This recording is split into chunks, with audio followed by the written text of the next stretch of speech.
जी, भगवान के आश्रय या परमात्मा प्राप्ति के लिए कितना भजन या नाम जप हो कि हम जान जाएं कि इसी जीवन में हम उत्तीर्ण हो गए हैं या अगला जन्म नहीं। आज तक ऐसा नहीं, भगवान कोई खरीदे नहीं जा सकते कि इतना लाख जप करो, इतना करोड़ जप करो। हो सकता है तुम्हारे 5 बार पुकारने से आ जाए, हो सकता है तुम्हारे 1 बार पुकारने से आ जाए, हो सकता है तुम्हारे 1000 जन्म व्यतीत हो जाए।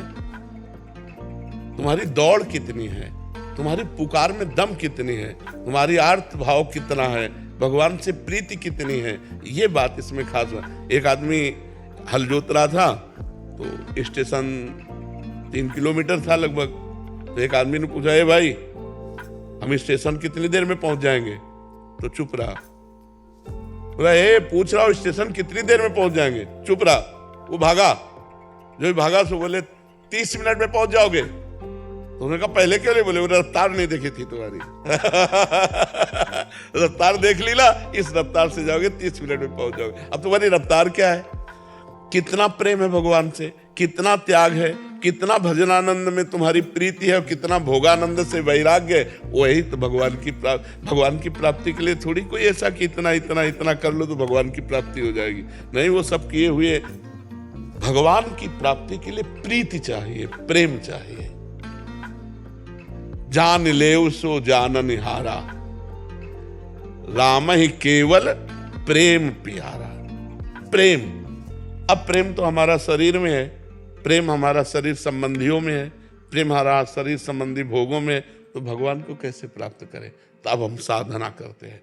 साधना के द्वारा सब जगह से प्रेम हटाकर जब भगवान के चरणों में प्रेम करते हैं और फिर प्रेम से जब पुकारते हैं तो ते समाज गिरजा में रहेऊ, अवसर पाए बचन एक कहेऊ, हरि व्यापक सर्वत्र समाना, और प्रेम ते प्रगट हो ही मैं जाना। संख्या तो नहीं बोली ना, प्रेम प्रेम। अब वो प्रेम कितने में आप प्रकट कर पाते हैं? कितने दिनों में, कितने जन्म में, कितने वर्ष में, कितने मिनट में, कितने सेकंड में, ये आपकी योग्यता है। प्रेम प्रकट कर लो। भगवान प्रेम से मिलते हैं, ना कि संख्या से, ना किसी एक नियमावली से कि ऐसा कर लो तो भगवान मिल जाएंगे, ऐसी जरूरी नहीं। हो सकता है आपको 1 मिनट में ऐसा भाव आवे, दैन्य भाव, पुकारो भगवान मिल जाए। एक बार नारद जी एक जंगल से जा रहे थे तो 2 पेड़ के नीचे महात्मा भजन कर रहे थे, एक पीपल के वृक्ष के नीचे और एक बट वृक्ष के नीचे। दोनों ने क्रमशः प्रणाम किया। पीपल वाले ने कहा कि महाराज भगवान से पूछना, मैं भजन कर रहा हूं, कितने जन्म में मिलोगे, कब मिलोगे? बरगद वाले ने भी यही प्रश्न किया। नारद जी भगवान के पास भी जाते रहते हैं, तो भगवान से पूछा। लौट के जब आए, उधर से निकले तो पहले बट वृक्ष वाला मिला, प्रणाम किया। महाराज भगवान से बात की? बोले हाँ। भगवान ने कहा तुमको इसी जन्म में मिल जाएंगे। बड़ा आनंदित हुआ कि भगवान इसी जन्म में मिल जाएंगे, भजन में लग गया। पीपल वृक्ष वाले के पास गए, बोले भगवान ने कहा पीपल के वृक्ष के जितने पत्ते हैं, इतने जन्म लेने के बाद तुम्हें भगवत प्राप्ति होगी। वो नाच पड़ा, भगवान मुझे जानते हैं ना कि मैं भजन कर रहा हूं, और नाचते हुए रोने लगा और रोते हुए आर्त भाव। उसी समय भगवान प्रकट हो गए, उसी समय भगवान प्रकट। नारद जी ने कहा महाराज हमें झूठा कर दिया, आपने हमसे कहा था कि जितने पीपल, तो बोले इसकी तन्मयता जैसा भजन कर रहा था, इतने जन्म लगते इसकी इतनी तन्मयता में, लेकिन इसने वो तन्मयता अभी धारण कर ली, इसलिए अभी मैं मिल गया। तो भगवान की प्राप्ति का कोई इतना नियम नहीं कि इतना कर लो तो मिल जाएंगे। आर्त भाव से पुकारो तो 1 बार में मिल सकते हैं, और अगर माया प्रपंच में फैली हुई वृत्ति है तो जन्म के जन्म लग जाते हैं। जन्म जन्म मुनि जतन कराही, ओ अंत राम कही आवत नाही। गुरुमुखी छुटवानी जी, बालाघाट। राधे राधे महाराज जी, आपके चरणों में कोटि कोटि प्रणाम। महाराज जी, शाश्वत आनंद क्या है और उसका अनुभव कैसे होता है? रसगुल्ला खाया, कभी खाया? कैसा होता है? मीठा। कैसा मीठा होता है? कैसा मीठा होता है? हम आपसे पूछ रहे हैं। वो मैं बता नहीं सकती। बस वो हम बता नहीं सकते, ये तुमसे रसगुल्ला एक प्राकृतिक वस्तु है ना, वो चिदानंद तो नहीं है ना। आप एक रसगुल्ले के स्वाद को नहीं बता सकते। जैसे बोला मीठा है, अब इनसे पूछे कैसा मीठा है, तो अगला उत्तर है कि बहुत मीठा है। तो कैसा बहुत मीठा है, तो अगला उत्तर खा के देख लीजिए। तो शाश्वत आनंद क्या है? अनिर्वचनीयम, उसको वाणी के द्वारा नहीं कहा जा सकता है। अनुभव गम्य भजे जय संता, जो अनुभव में आने वाला है। जब प्राकृतिक एक रसगुल्ला का स्वाद आप नहीं वर्णन कर सकते तो अप्राकृत चिदानंद शाश्वत सुख का वर्णन कैसे हो सकता है। हाँ, उस सुख का रसास्वादन कराने के लिए, जैसे नाम भगवान का जप करो, नाम कीर्तन करो, भगवत लीला कथा गान करो, संत समागम करो और दूसरों को परोपकार करो, तो उसकी तरफ चलने की योग्यता आ जाएगी। लेकिन वो है कैसा, वो तो अनुभव गम्य, वो वाणी के द्वारा अनिर्वचनीय, माने वाणी के द्वारा उसका वर्णन नहीं किया जा सकता, और जितना भी किया जाता है वो सब अधूरा होता है। पूर्ण तो अनुभव में आता है। जैसे पाने में जो मीठा लगा, उसको हम कैसे बताएं कि कैसा मीठा लगा, वो तो आप अपनी जबान पे रखो तब आपको पता चलेगा। ऐसे ही परमात्मा आनंद जो है, शाश्वत आनंद जो है, वो वर्णन नहीं किया जा सकता, वो अनिर्वचनीय है। हेमा जी, राधे राधे राधे महाराज जी। महाराज जी, क्या भक्ति की राह पे चलने के लिए सबसे पहले मन को जीतना जरूरी है, या फिर मन को जीतने का मार्ग ही भक्ति है? मन को लगाना जरूरी है, जीतने में अलग बात हो जाती है। मन को जीता फिर भक्ति कभी नहीं हो पाएगा। मन को लगाया तब जीता। मन को पहले प्रभु में लगाना सीखो। बार बार नाम जप करते हुए मन को संसार में जहां जाए वहां से हटा के नाम में लगाओ, भगवान की लीला कथा में लगाओ, भगवान के रूप में लगाओ, भगवान की सेवा में लगाओ, घर परिवार की सेवा में भगवत भाव से लगाओ। मन का प्रभु में लग जाना ही भक्ति है। और मन प्रभु में लग गया तो जीता जिताया है। और अलग से आप सोचो मन जीत कर प्रभु में लगाए तो नहीं लगा सकते। हिमालय को उठाना संभव है लेकिन मन को जीतना नहीं। आप देख लो, सब मन वाले हो, जो चाहता वो करा लेता है कि नहीं करा लेता। सब देख लो, चाहे जितने बहादुर हो, आज से कसम खा के जाओ, अगर करवा न ले तो हमसे बता देना। वो इतना बलवान है कि तुम्हारी असम कसम सब तोड़ देगा, भगवान के मंदिर में गलत करवा देगा।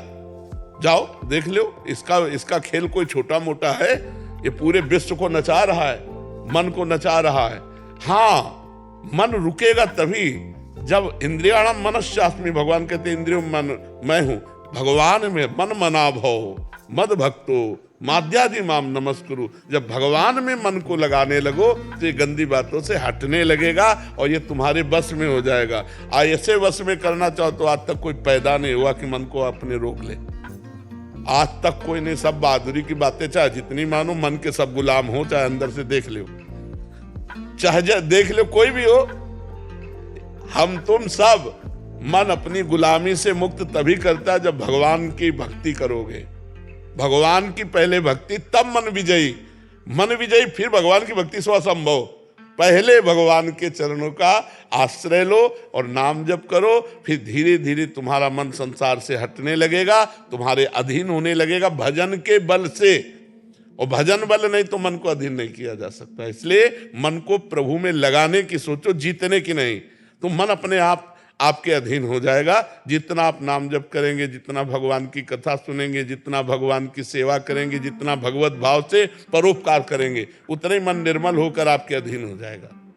गार्गी जी, राधे राधे महाराज जी। महाराज जी कह रहे हैं कि इनके घर में एक प्राचीन बेल वृक्ष था और ये उनको पूजा करते थे, बट फिर कुछ समय बाद दादी ने बोला कि शिव मंदिर नीचे एक होना चाहिए। फिर जब शिव मंदिर विराजमान किया तो कुछ समय बाद बेल वृक्ष मतलब शांत हो गए। तो उसके बाद किसी के घर के सदस्य ने उस सूखे वृक्ष का एक नारीश्वर स्वरूप बना दिया उसका, और उसको कहीं देने गए तो उन्होंने एक्सेप्ट करने से मना कर दिया। किसी मंदिर आदि में गए होंगे या कहीं गए होंगे, तो फिर से वो उनके घर में ही आ गया। तो महाराज जी कह रहे हैं कि उसको क्या ऐसा करें कि मतलब श्रद्धा भी बनी रहे और धार्मिक मर्यादा का उल्लंघन? तो वही मंदिर के पास विराजमान कर लो।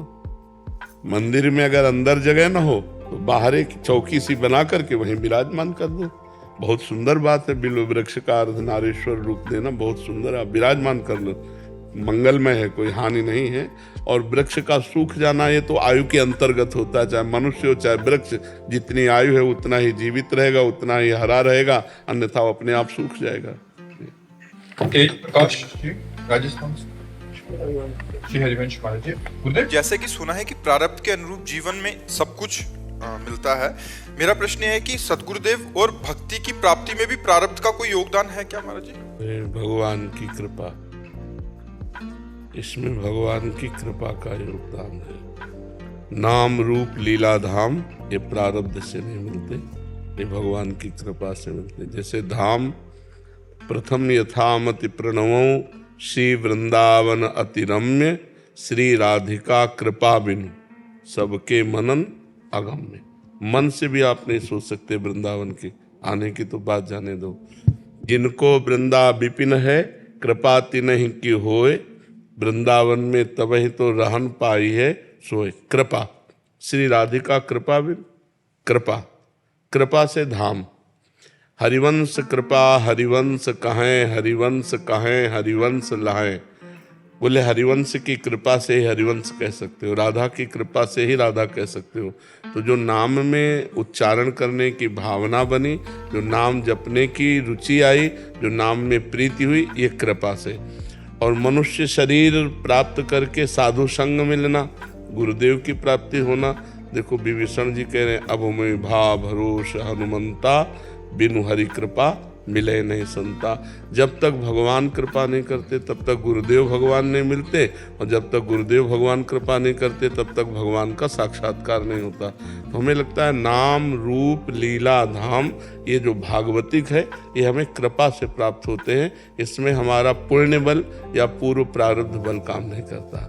पूर्व का प्रारब्ध शुभ और अशुभ कर्मों से ही होता है, तो अशुभ कर्म का फल दुख होता है और शुभ कर्म का फल सुख होता है। लेकिन परमानंद, भगवदानंद, नित्यानंद ये प्रारब्ध से नहीं मिलता, ये कृपा से प्राप्त होता है। उसे चाहे गुरु कृपा कहें चाहे हरि कृपा कहें। महाराज जी ये जो गुरु कृपा है ये शुभ अशुभ से भी ऊपर है, मतलब गुरु कृपा शुभ अशुभ से भी ऊपर है क्या? हाँ, सो ये शुभ अशुभ तो बंधन कारक है। शुभ ऐसे बंधन कारक है जैसे सोने की जंजीर में बांध दिया गया हो, और अशुभ ऐसे बंधन कारक है जैसे लोहे की जंजीर में बांध दिया हो, लेकिन बंधे तो दोनों है ना। जब शुभ अशुभ दुर्ग विध्वंसी बल, तब जयति जयति जग उच्चरे। जब शुभ और अशुभ दोनों का नाश कर देता है तब वो जीवन मुक्त होता है, तब वो भगवत प्राप्त होता है। जब तक शुभ अशुभ बना रहता है तब तक उसे दुख और सुख भोगना पड़ता है। अवश्यमेव भोक्तव्यम कृतम कर्म शुभा अशुभम, शुभ और अशुभ का भोग भोगना ही पड़ता है। और ये भोग के ऊपर का विषय है, ये त्रिगुणातीत विषय। नित्यानंद, भगवदानंद, विज्ञानानंद, परमानंद, अखंडानंद, प्रेमानंद, ये त्रिगुणातीत है, मायातीत है ये। और ये मायाकृत है शुभ और अशुभ, ये मायाकृत है, ये मायातीत नहीं है शुभ। ये शुभ भी अशुभ भी ये दोनों मायाकृत हैं। सतोगुण से शुभ होता है और रजोगुण तमोगुण से अशुभ होता है। तीनों गुण के अंतर, और जो भगवान का आनंद है, जो संत समागम का आनंद है, ये गुणातीत है। मीना जी नोएडा से। राधे राधे महाराज जी। महाराज जी, हम गृहस्थ में रहते हुए मन के भाव परिस्थितिवश निरंतर बदलते रहते हैं। ऐसे में परमात्मा की अनुभूति के लिए मन का अद्वैत में स्थित होना महाराज जी जरूरी है? देखो, जब तक भजन नहीं करोगे तब तक द्वैत अद्वैत की चर्चा केवल कर लो, उससे कोई लाभ नहीं मिलने वाला। जब तक मकान की नींव नहीं सही बनती ना, तब तक वो मकान कमजोर रहता है। नींव है भजन। वारी मथे घृत होए बरु, शिकता ते बरु तेल, बिनु हरि भजन न भवतरी या सिद्धांत पेल। संसार क्या है, मैं कौन हूँ, ब्रह्म क्या है, ये सब छोड़ो। राधा राधा राधा राधा राधा, समझ में आ जाएगा। संसार क्या है, मैं कौन हूँ, परमात्मा क्या है, सब समझ में आ जाए। भजन नहीं करोगे तो केवल बातें रहेंगी, उन बातों से तो इस माया पर विजय प्राप्त की नहीं जा सकती। बातन प्रीति न होए सखीरी, प्रीति तो भजन करने से होगी, ज्ञान तो भजन करने से होगा। तो हमें लगता है अपने आचरण पवित्र किए जाए और खूब नाम जप किया जाए और सत्संग सुना जाए, इसी से सब हो जाएगा। किसका है? हाँ, खूब नाम जप किया जाए, सत्संग सुना जाए और अपने कोई कर्म ना बिगड़ने पावे, इसी से सब ज्ञान हो जाएगा। नहीं तो सब में भगवान विराजमान है, ये आखिरी बात समझना है। यहाँ भी और यहाँ भी, अंतर में भी और बाहर में भी एक ही परमात्मा है। जब इसकी अनुभूति हो जाती तो वो शांत पुरुष हो जाता है। भक्ति में 5 भाव हैं। सबसे पहला भाव है शांत। शांत, प्रिय अप्रिय के मिलने पर हर्ष शोक न होना। प्रिय वस्तु व्यक्ति स्थान के मिलने पर हर्ष न होना, अप्रिय वस्तु व्यक्ति स्थान के मिलने पर शोक न होना। मान पर हर्ष नहीं, अपमान पर शोक नहीं। लाभ हानि सुख दुख, निंदा स्तुति, इनमें शांत रहना, ये भक्ति का पहला भाव है, शांत भाव। बोलो कितना कठिन भाव है, पहले भाव कितना कठिन, शांत रहना, प्रिय अप्रिय की, मान अपमान की, सुख दुख की वृत्तियों में। इसीलिए हम कहते हैं भजन करो। भजन करने से स्थिति अपने आप, जैसे घड़ा भरता जाता है ना, तो वैसे दिखाई देने लगता है। ऐसे ही अपने हृदय में जब भजन बढ़ता चला जाएगा तो भागवती की स्थिति भगवान की कृपा से अपने आप आने लगेगी। नीतीश कुमार दुबे जी, बेंगलोर से। राधे राधे महाराज। राधे राधे महाराज जी। महाराज जी, एक बार आपने अपने प्रवचन में बताया था कि भक्त को अपनी सारी इच्छा समाप्त कर देनी चाहिए। भक्त को देखो, समाप्त करने से नहीं होगी। भक्त को सारी इच्छा समाप्त करने से कैसे समाप्त हो जाएगी? हम तो चाहते समाप्त हो जाए। जब हमको ऐसी वस्तु मिल जाए तब समाप्त हो जाएगी। जैसे 1 करोड़ रुपया मिल जाए, 1-2 रुपया की इच्छा खत्म हो जाएगी कि नहीं हो जाएगी? ऐसे ही या तो भगवान की प्राप्ति हो जाए और या भगवत प्राप्ति का लक्ष्य बना लिया जाए। तो हमको सांसारिक कामनाओं और बसात में भजन हो, भगवत प्राप्ति का लक्ष्य हो और साथ में भजन हो, तो फिर सांसारिक सुख। अच्छी बात ये समझ लो कि जिस समय हमारा भजन में मन लगेगा, भगवान हमें प्रिय लगने लगेंगे, उस समय संसार का ब्रह्मा तक के भोग, जो ब्रह्मलोक तक के, कुछ अच्छा नहीं लगेगा। ब्रह्मादि के भोग सब विषम लागताई, नारायण ब्रज चंद की लगन लगी जाए। जिसे देखकर संसारी पुरुष ललचा जाए, भागवती पुरुष को घृणा होती है उन सुखों से। जय रमा विलास राम अनुरागी, तजत बमन जिम जन बड़भागी। वो जन भगवान के जो दास जन हैं, वो बड़भागी जन जो भजन में मस्त हैं, उनको ये सब भोगों से घृणा होती है। तो अपने आप कामनाओं का त्याग तभी होगा जब हमें आनंद मिलेगा हृदय में। आनंद तब मिलेगा जब भजन होगा। तो हमको आंख मूंद के पहले भजन डट के करना चाहिए। जैसे उन माता जी से कहा, डट के भजन करो, उठते बैठते चलते फिरते राधा राधा राधा राधा राधा राधा राधा। तो सब पापों का नाश होकर के निर्विकारता हृदय में जे भी आई, तो कामना अपने आप चली जाए। मलिन मन में कामना होती है और निर्मल मन में निष्कामता होती है। जब तक मन निर्मल नहीं होगा तब तक कामनाएं तो बनी ही रहेंगी। शरीर अभिमान में कामना है और स्वरूप बोध में निष्कामता है। स्वरूप में कोई कामना नहीं है और शरीर कभी निष्काम हो नहीं सकता। शरीर भाव में अगर हम रहेंगे कि हम स्त्री हम पुरुष हैं, तो कामना बनी ही रहेगी। जब तक आत्मस्वरूप का ज्ञान नहीं होगा या जब तक भगवत भजन डट के नहीं होगा, तब तक इस कामना से पिंड छूटने वाला नहीं है। बातों से कह दे कि हम निष्काम, तो नहीं बनेगा। चलिए, आत्म स्वरूप और आत्म बल में क्या अंतर होगा? एक ही चीज है ना। जैसे आप और आपके बल में क्या अंतर है? आप और आपके बल में कोई अंतर है क्या? बल के कारण ही बल, बल के कारण ही बल। वही आप ही हो ना, बल ना, तो बस वही है। महाराज जी, जिस भजन आपने कहा कि 24 घंटे भजन होना चाहिए, मैं हरे कृष्ण महामंत्र का जप करता था, शुरू से करता हूँ कुछ। तो जैसे कि आपने कहा 24 घंटे होना चाहिए, वो इतना बड़ा मंत्र है कि 24 घंटे हो नहीं पाता है। क्यों नहीं हो सकता? अगर हम करना चाहें तो कर सकते हैं। हम एक एक शब्द, जैसे हम भोजन के एक एक कवल का स्वाद लेते हैं ना, ऐसे ऐसे हम स्वाद लें। हरे राम हरे राम राम हरे हरे कृष्ण कृष्ण कृष्ण। पूरा मंत्र लिख गया हमारे सामने, तुम्हारे सामने भी लिखा। देखो, अब लिखो, हरे राम राम राम हरे हरे हरे कृष्ण। रोना ना आ जाए तो कह देना आराम, चल रहे हैं हरे राम। हमको मन को प्रभु में लगाना है। जैसे आप उसको बहुत बड़ा मान रहे हो, तो आप छोटा ले लो।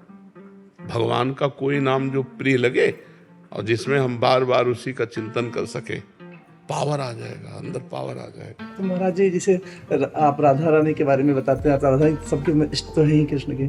तो अब मैं ऐसे से हे कृष्ण शुरू से करता, जब मैं कंप्यूटर और लैपटॉप पर मैं खोलता हूँ, तो हे कृष्ण मेरे मन में चलते रहता है। वही श्री कृष्ण है, वही राधा है, वही शिव है, वही पार्वती है। जहां मन लगे, देखो हमारी आराध्य देव राधा है, इसलिए हम तो राधा ही राधा बोलेंगे। जहां मन लगे वही नाम ले लो, वही पावर है, वही कल्याण में है, उतनी ही सामर्थ्य हर नाम में विराजमान है। क्योंकि वो उसी परम तत्व का नाम है ना, तो जो नाम प्रिय लगे, दुर्गा, श्यामा, जो भी नाम प्रिय लगे, महाराज जी हे कृष्ण या राधे कृष्ण ऐसे कर सकते हैं? राधे जो प्रिय लगे बस एक पकड़ लो, बार बार बदलो मत। राधे कृष्ण दो पकड़ लो चुपचाप पकड़ लो, किसी से कहने की जरूरत नहीं। हाँ बिल्कुल पकड़ लो, ऐसे जपो। अंजू पंवार जी, देहरादून। वल्लभ श्री हंस।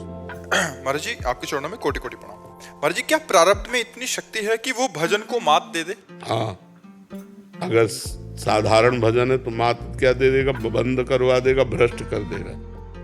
प्रारब्ध में इतनी सामर्थ्य है, जब इतना भजन तन्मयता पूर्वक किया जाए कि प्रारब्ध को रौंद दे।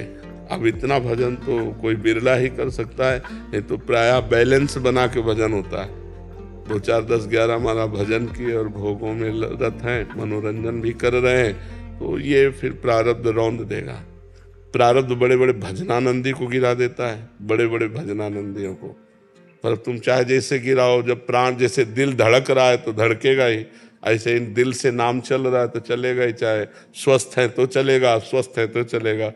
मतलब स्वस्थ होकर भजन करने में जो आनंद है, अब यहाँ पीड़ा वहाँ पीड़ा, ये परेशानी, ये नहीं खा सकते, ये नहीं पी सकते, 5 घंटे डायलिसिस में पड़े रहो, कितनी परेशानी। तो प्रारब्ध ने गिराने की पूरी चेष्टा की, गिरा दिया, लेकिन भजन नहीं रोक पाया, क्योंकि बचपन से भगवान के शरण में रहे और वो अभ्यास रहा 20 वर्ष का, तो अभ्यास अपना काम कर रहा है।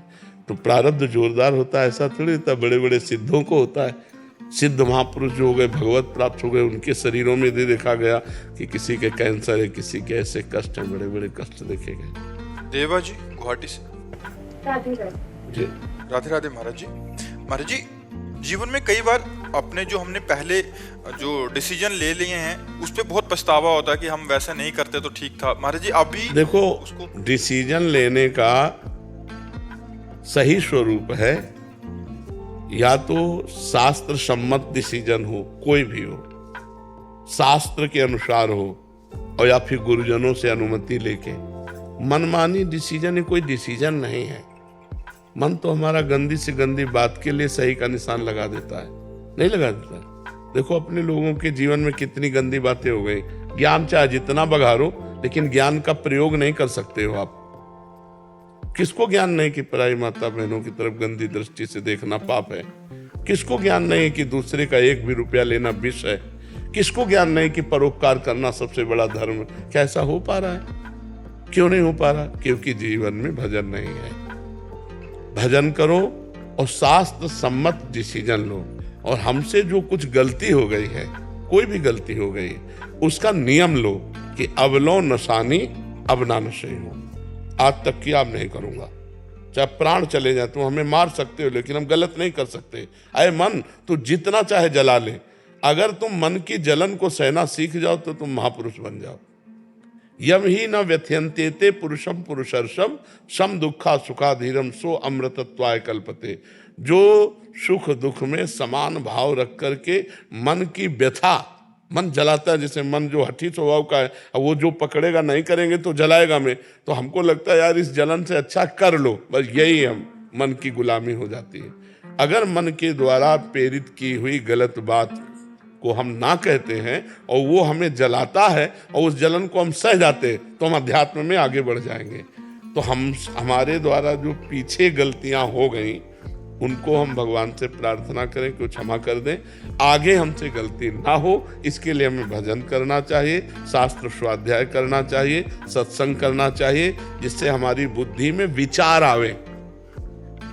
बिना विचारे जे करें ते पाछे पछताएं, काम बिगाड़ो अपनो जग में हो हंसाए। बुद्धि में विवेक और विवेक से विचार के द्वारा लिया हुआ डिसीजन कभी आपको पश्चाताप नहीं करने देगा। वो तभी होता है जब विवेक विचार का प्रयोग न करके मनमानी आचरण सीधे कर दिया जाता है। मन ने कहा, अब ऐसे नहीं मानेंगे, पहले बुद्धि के द्वारा विवेक के द्वारा हम विचार करेंगे और शास्त्र सम्मत गुरुजन सम्मत है तब हम स्वीकृति देंगे, फिर वो क्रिया करेंगे, तो उसमें कभी हमें पछतावा नहीं होगा। और अगर बिना विचारे जे करते पाछे पछताए, काम बिगाड़ो आपनो जग में हो हंसाए, तो क्या मतलब कहने का आपका? महाराज जी वही कि अभी कैसे परिस्थिति को हैंडल तस्मात् शास्त्रम प्रमाणन्ते कार्य अकार्यो व्यवस्थितो। कार्य और अकार्य की व्यवस्था शास्त्र में की गई। यदि शास्त्र तक पहुंचना ही है तो संत जनों के वचन सुनो, अपने आप आपको पता चलेगा। यदि इतना भी सौभाग्य नहीं तो नाम जप करो तो आपके हृदय में ही उत्तर मिल जाएगा, ये सही है ये गलत है। क्या उत्तर नहीं आता आप लोगों के हृदय में कि ये गलत है, नहीं करना चाहिए? आता है ना, बस वही मान लो। वो गुरु ही तो बैठा है सबके हृदय में, भगवान ही तो बैठा हुआ है। रिधु चौहान जी। राधे राधे। राधे राधे महाराज जी, आपके चरणों में कोटि कोटि प्रणाम। महाराज जी चरित्र क्या होता है, चरित्र का निर्माण कैसे होता है, अच्छे चरित्र की क्या पहचान है, जीवन में चरित्र का क्या महत्व? चरित्र का प्रारंभ ब्रह्मचर्य से होता है। पहले बच्चा, अब जैसे तुम छोटे बच्चे हो, गंदे बच्चों का संग न करो, गंदी बातें मोबाइल में मत देखो, हस्तमैथुन आदि क्रियाओं को कभी मत करो। जो गंदे बच्चे गंदी बात सिखाते हैं उनसे दूर रहो। तो यहाँ से चरित्र निर्माण होगा। फिर आगे बढ़ करके जब आप सयाने होगे तो किसी से घूस न ले, किसी की बेईमानी न करे, किसी की बहन बेटी की तरफ न देखे। जो हमारा कुल आश्रम वर्ण धर्म व्यवस्था है उसके अनुसार हम चले तो हम चरित्रवान कहे जाएंगे। यहीं से चरित्र की नींव बनती है। यदि गंदे आचरण सीख जाए तो चरित्रहीन हो जाएगा, और यदि अच्छे आचरण सीख जाए तो चरित्रवान हो जाएगा। ठीक है? हाँ, व्यायाम करो। मोबाइल रखते हो पास? हाँ, कोशिश करना अगर रखना हो तो छोटा वाला मोबाइल रखें। मान लो बच्चे स्कूल जाना है, कहीं कोई सूचना देना है, वो टच वाला मोबाइल न रखे। छोटे बच्चों को टच वाला मोबाइल बहुत ज़्यादा नष्ट कर रहा है। गेम खेलना और गंदी बातों की जानकारियाँ उनके अंदर और गंदे आचरणों को करने का उत्साह इससे बहुत बढ़ रहा है। ये मोबाइल लाभदायक भी है और हानिकारक भी है। कोई विवेकवान इससे लाभ उठा पाता नहीं, प्रायः हानि ही उठाते हैं इससे। हरजीत सिंह जी। राधे राधे राधे महाराज जी। महाराज जी जीवन में असाध्य रोग और बार बार असफलता प्रभु की कृपा है या ये हमारे पूर्व के पापों का परिणाम है? महाराज जी वैसे होता तो पाप से ही है, पर हम उसे कृपा मानते हैं। और जी इसकी वजह से ही जुड़ा हूँ नाम पढ़ने से। हाँ, तो इसीलिए हम कहते होता तो पूर्व पाप के फल से है, लेकिन हम इसे कृपा मानते हैं। ये असाध्य रोग, किडनी फेल होना, ये भगवान की हमारे ऊपर विशेष कृपा हुई। और इसी कृपा का चमत्कार जान लो, जब हमने देखा कि अब हम साधना लायक नहीं रह गए, तो जो अंदर से हमारी भगवान से जुड़ाव हुआ उसी का ये चमत्कार आप देख रहे हो। जो अंदर से हुआ कि त्राहिमाम शरणागत प्रतिपाल भगवान। अब मैं किस बचपन से ब्राह्मण के घर जन्म हुआ और बचपन से बैरागी रहे, और प्रभु अभी वो बात नहीं बनी जो बनना चाहिए था। वो तो हम ही जानते हैं ना, ये 20 वर्ष पहले की बात। तब जो रोना आया और जो भगवान की शरणागति हुई, उसी शरणागति में चमक उठा ये सारा खेल। तो हमें तो लगता है भगवान का कृपा प्रसाद है, यदि रोग अवस्था में भगवान से जुड़ जाया जाए तो। नहीं तो सब रोगी है, सब अस्पताल भरे पड़े। लोग भगवान को भी कटुवचन कहते हैं रोग होने पर और असफलता प्राप्त होने पर। भक्त कृपा देखता है, भक्त इसमें भगवान की विशेष कृपा देखता। भगवान की बड़ी कृपा है, भगवान जो करते हैं वो सब बड़ा मंगल में करते हैं। तो हमें लगता है असाध्य कृपा या रोग या प्रतिकूलता या अपमान या तिरस्कार या निंदा, भक्त इसे भगवान की कृपा देखता है। अगर नरसिंह मेहता की भाभी खिलाफ ना होती तो उनकी भक्ति रंग ना लाती। अगर मीरा जी के देवर खिलाफ ना होते तो मीरा जी की भक्ति को कोई जान ना पाता। अगर हिरण्यकश्यप खिलाफ ना होते तो प्रहलाद जी को कोई जान ना पाता। हमें लगता है ये सब प्रतिकूलताएं भगवान की कृपा का अनुभव कराने के लिए होती है। मोती सिंह जी राजस्थान से। राधे राधे। राधे राधे महाराज जी। महाराज जी प्रभु कृपा से भक्तिमती माँ मीरा के वंश में जन्म लेने का सौभाग्य प्राप्त हुआ। मीरा भाईसा ने तो जीवन की भीषण परिस्थितियों में भी गिरधर गोपाल को एक क्षण के लिए भी नहीं छोड़ा। पर महाराज जी हमारा मन एकनिष्ठ होकर प्रभु में क्यों नहीं लग पा रहा? लगाने की चेष्टा कीजिए। देखो, मन का स्वाभाविक प्रवाह, जैसे जल को छोड़ो कहीं भी तो नीचे की तरफ ही जाएगा। पानी को कहीं भी छोड़ो, उसका स्वभाव है नीचे की तरफ जाना। ऐसे मन को छोड़ दो आप, उनको अंकुश में न रखो तो मना खष्टानि इंद्रियाणि प्रकृति स्थान कर सती, माया की तरफ जाएगा, प्रकृति की तरफ जाएगा। अब जल को ऊपर चढ़ाना है तो यंत्र की जरूरत पड़ेगी, मशीन की, यंत्र की जरूरत पड़ेगी। ऐसे ही मन को अगर भगवान में लगाना तो मंत्र की जरूरत पड़ेगी। अगर हर समय कृष्ण कृष्ण कृष्ण कृष्ण कृष्ण कृष्ण राधा राधा राधा राधा, या जो गुरु जी ने दिया है आप निरंतर जपने का प्रयास करें, मन न लग जाए तो बताना। आप सोचो। महाराज जी, एक निष्ठा में जैसे मेरे राजस्थान में कहा जाता है, जिसकी खाए बाजरी उसकी बजाय हाजरी। मैं यहाँ वृंदावन में आया तो मैंने कहा वैसे भगवान राम को नाम लेता हूँ, लेकिन यहाँ आया तो मुझे लगा कि राधा के यहाँ है तो 24 घंटे यहाँ रहते हैं, तो राम को छोड़ करके राधा को जपा तो क्या ये सही है? वही तो राधा है, वही राम है, कोई दूसरे थोड़ी है। तत्व एक है, हमारी पहले बात समझ लो। तत्व एक है, रूप उसके अनेक हैं, व्यवहार उसका अनेक है।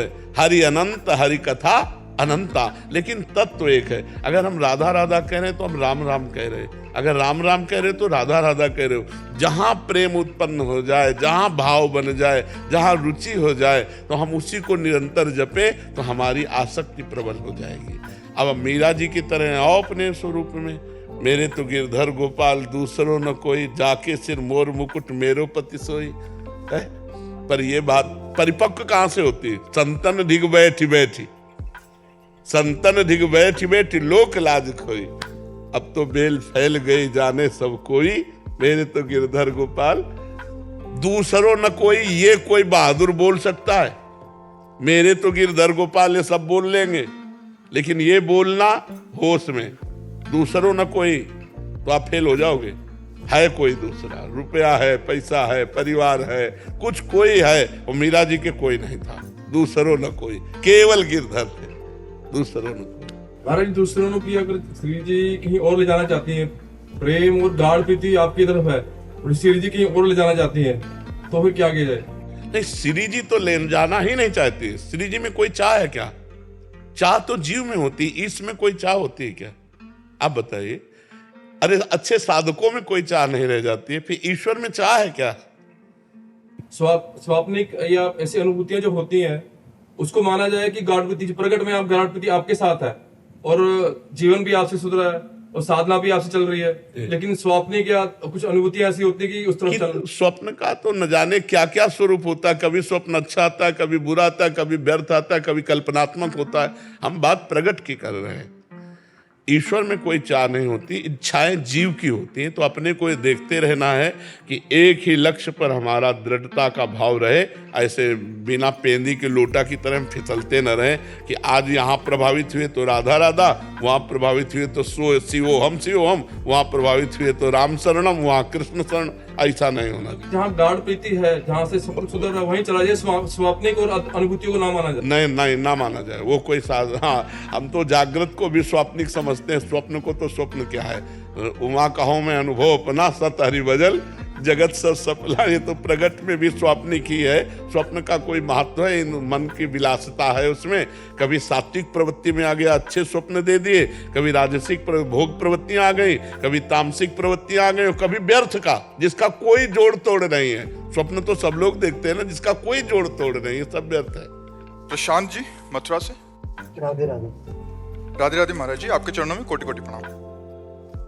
महाराज जी, भारत में अनेक साधु संत महात्मा जो आजीवन सच्ची भक्ति जप तप करते हैं, एक उच्च कोटि का जीवन जीते हैं। उनको शायद शरीर त्यागने पर दोबारा जन्म ना लेना पड़े, पर संसारिक और सामान्य दृष्टि से उनका जीवन बहुत कठोर और कष्टपूर्ण होता है। पहली बात यह होती है कि सती को पातिव्रत धर्म में कष्ट महसूस नहीं होता, उसे प्यार महसूस होता है।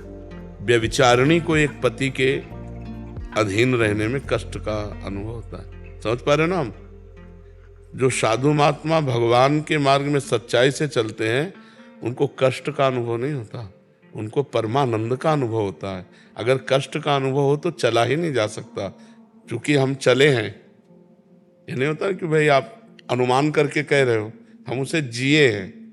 वो साधु महात्मा का जीवन गुरु भगवान की कृपा से जिए हैं।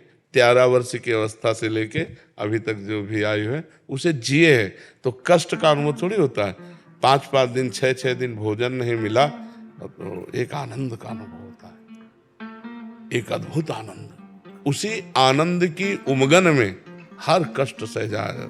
माता पिता से बिछो, स्त्री भोग का त्याग, रसेंद्री जनेंद्री के भोगों की तरफ से पूर्ण उदासीन, गर्मी सर्दी बरसात मान अपमान निंदा स्तुति सबको सहते हुए, क्योंकि एक परमानंद का अनुभव होता है तो उसमें कष्ट नहीं होता। कष्ट देखने वाले को लगता है, उसमें नहीं। जैसे वीर पुरुष को युद्ध क्षेत्र में कष्ट का अनुभव नहीं होता, उसके अंदर एक उन्माद होता है विजय सी प्राप्त करने का, और जब उसके अंगों में घाव होता है तो उसके अंदर और उन्माद प्रबल होता है। लेकिन कायर पुरुष को ये देखकर लगता है बहुत कष्ट है इसे, समझ पा रहे ना। तो परमात्मा का मार्ग आनंदमय है, ना कि कष्टमय। संसार का मार्ग कष्टमय है, परमात्मा का जो मार्ग है वो आनंदमय है। स्वयं परमात्मा श्री कृष्ण इस संसार को दुखालयम अशाश्वतम कह रहे। पहली तो ये बात हुई। अब दूसरी बात ये हुई कि जो साधारण जीव है उसको उतना तप करने की जरूरत नहीं पड़ेगी जितना महापुरुषों ने किया है। इंजन बनाने में ज्यादा परिश्रम पड़ता है और डिब्बा बनाने में उतना परिश्रम नहीं पड़ता। पर इंजन 1 2 3 4, लेकिन डिब्बा 100 150। इंजन से कनेक्शन की जरूरत डिब्बे की है। अगर ठीक कनेक्शन है तो इंजन में 1 2 3 4, लेकिन डिब्बे में 100 150 लोग वहीं पहुंचेंगे जहां इंजन पहुंचेगा। तो हम लोग जो संतों का आश्रय लेते हैं, अनुसरण करते हैं, उनकी आज्ञा पे चलते हैं और खाते पीछे मौज मस्ती से हम वहीं पहुंच जाते हैं जहां संत कष्ट करके पहुंचते हैं। क्या सभी को प्रेम प्राप्ति और आनंद की प्राप्ति होती है अंत समय में? नहीं। लक्ष्य क्या था? कल्याण, आनंद और प्रेम, 3 स्टेशन हैं। आनंद की प्राप्ति भगवान में अपनापन होने से होती है। कल्याण की प्राप्ति तो घोर पापी अजामिल को भी हो गई। अपने पुत्र के मिष से उसने नारायण बुलाया अंतिम समय, उसको परम पद की प्राप्ति, कल्याण मिल गई। लेकिन प्रेम ये अत्यंत दुर्लभ वस्तु है। प्रेम इच्छा कछु नाही, हर्ष शोक भय नहीं मन माही, अस सज्जन मम उर्बस कैसे, लोभी हृदय बसहि धन जैसे। स्वयं भगवान श्री राम जी कह रहे, माता से, पिता से, भाई बंधु पत्नी धन संपत्ति घर परिवार सब की ममता बटोर कर जिसने मेरे चरणों में लगा दिया, जो संत समागम ज्ञान के प्रधान भाव में आकर सब जगह एक ही परमात्मा का दर्शन करते हैं, समदर्शी, कोई इच्छा नहीं रह गई, जो कामना रहित हैं, विनिवृत्त कामा, और जो सुख दुख में समान भाव हर्ष शोक से रहित महापुरुष हैं, वही भगवान को प्यारे हैं, वही भगवान को प्यार कर सकते हैं। भगवान को प्यार करना सबसे कठिन बात है। यद्यपि हम अनजाने में प्यार उन्हीं से करते हैं। मानो हम आपसे प्यार करें तो आप में श्री भगवान इसलिए प्यार कर रहे हैं, अभी भगवान चले जाए तो इस शरीर को जला दिया जाएगा, इस शरीर को गाड़ दिया जाएगा, इस शरीर का कोई महत्व नहीं माना जाएगा। अनजाने में हम प्यार भगवान से ही करते हैं, पर जानकर जब तक भगवान से प्यार नहीं करेंगे तब तक प्रेम की प्राप्ति नहीं होगी। और भगवान से प्यार करने के लिए सबसे प्यार समेटना पड़ेगा, और ये होना बड़ा कठिन होता है। ये होना सबसे कठिन है। खाते पीते परिवार से प्रेम करते भोगते हुए अगर भगवान मिल जाए तो ठीक है, नहीं तो ऐसे छोड़ना कहाँ। लाखों में कोई बिरला एक, कोई एक पाव भगत जिमि मोरी। शुद्ध भक्ति भगवान के लिए घर गृहस्थी में रह करके बहुत कठिन है, पर असंभव नहीं है। कठिन है पर संभव नहीं। यदि हम नाथ सकल संपदा तुम्हारी, मैं सेवक समेत सुत नारी, सब कुछ भगवान का है, सब में भगवान है, नाम जप कर रहे, धर्म पूर्वक आचरण कर रहे, भगवत प्राप्ति हो जाएगी, भगवत प्रेम भी हो जाएगा। तो ऐसे चलने से हो जाएगा। अब ये जरूरी नहीं कि महात्मा बचपन से गंगा किनारे तप कर रहा है तो हमको भी तप करना पड़े। वो इंजन है, हम डिब्बे में बैठ जाते हैं, हम उसका कनेक्शन कर लेते हैं, वहीं पहुंच जाएंगे जहाँ इंजन पहुंचेगा। इसीलिए हम संतों को गुरु बना लेते हैं, हम संतों के चरणों का आश्रय ले लेते हैं, संतों का भरोसा कर लेते हैं कि ये इनकी कृपा से हमें भगवान की प्राप्ति हो जाए। होती है। शास्त्रों लोगों को आज तक जब किसी को भी अगर भगवत प्राप्ति हुई है तो संतों से हुई है। मति कीरति गति भूति भलाई जब जे जतन जहां जे पाई, सो जानो सत्संग प्रभाव, लोकों वेद ना अनुपाऊ। लोक और वेद में उनको उपाय नहीं है। संत महापुरुषों का समागम, उनका आश्रय, उनके वचनों का पालन, यही भगवत प्राप्ति करा दे।